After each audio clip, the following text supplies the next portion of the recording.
The Shadow Guards, how Russian commandos made Ibrahim Traoré untouchable. A failed coup. A president under siege. And in the shadows, a foreign hand intervenes. They came without flags. No insignias. No press releases. But their message was loud and clear: touch Traoré, and you die.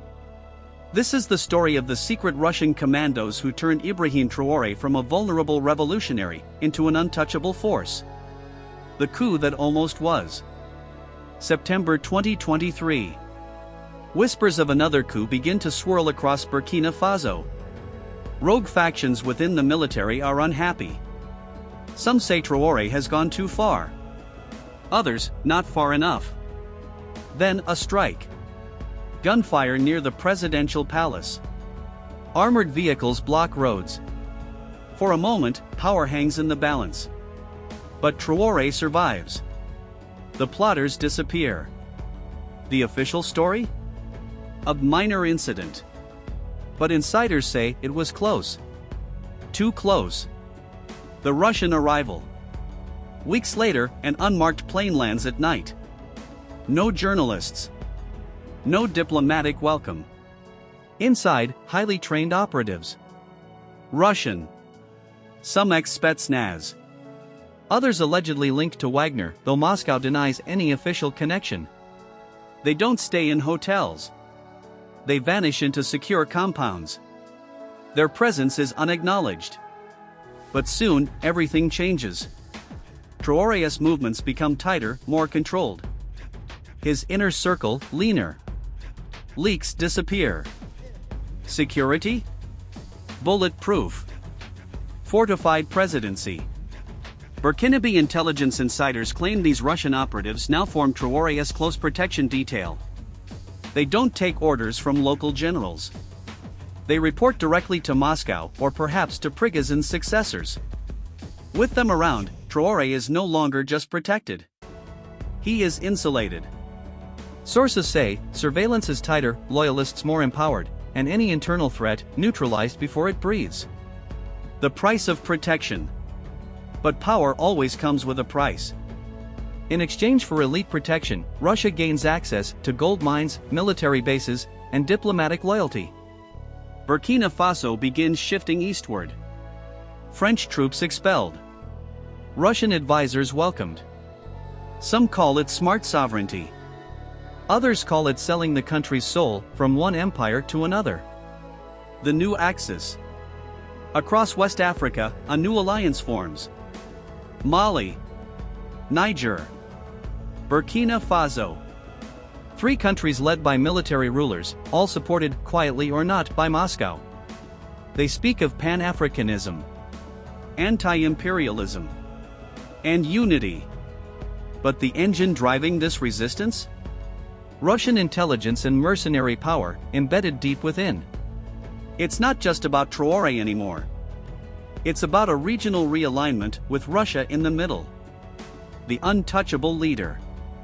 Today, Ibrahim Traoré moves like a man with nothing to fear. The days of coup attempts are gone, not because the descent stopped, but because the dissenters can't reach him. His guards don't speak French. They don't blink. They don't negotiate.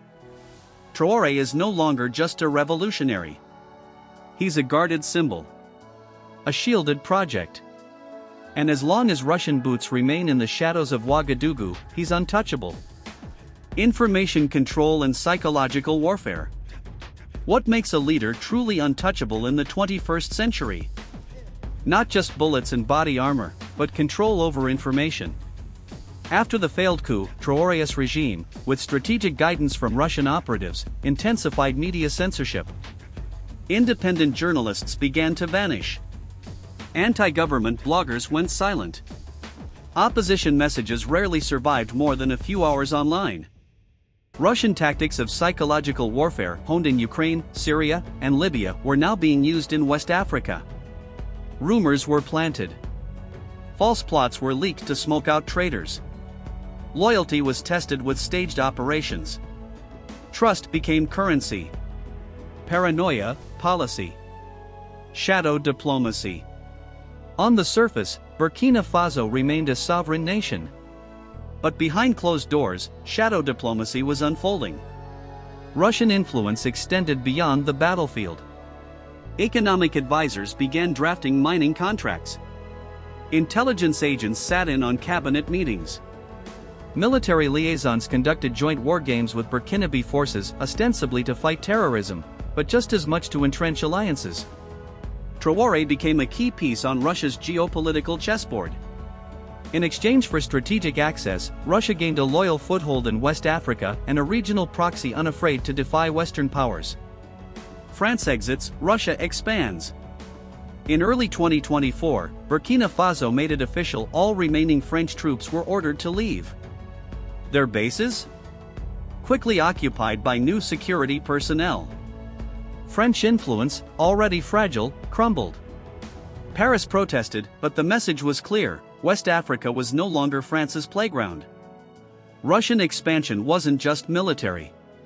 Cultural centers opened. Russian-language broadcasts aired.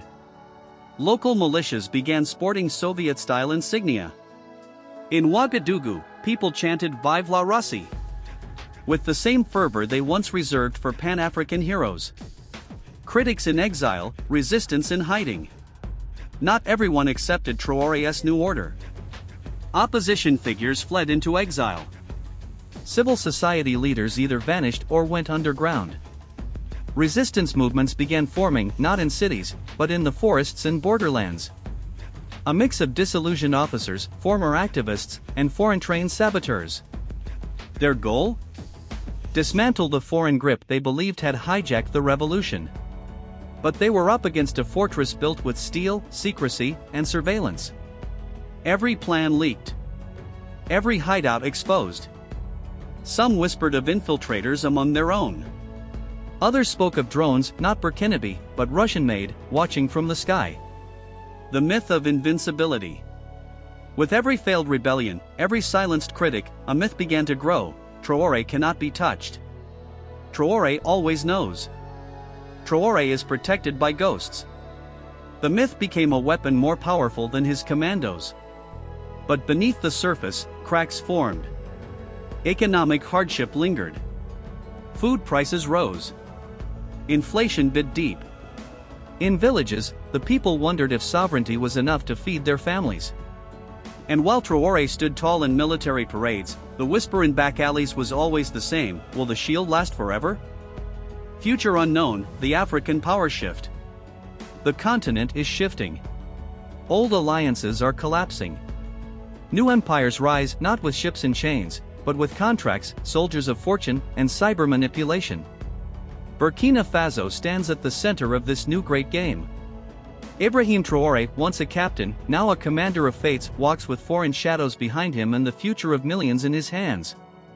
He may be untouchable today, but in Africa's turbulent history, no throne is ever permanent. The question remains: when the shield falls, who will pick up the sword? Traoré's rise was not the end of the struggle. It was only the beginning of a new,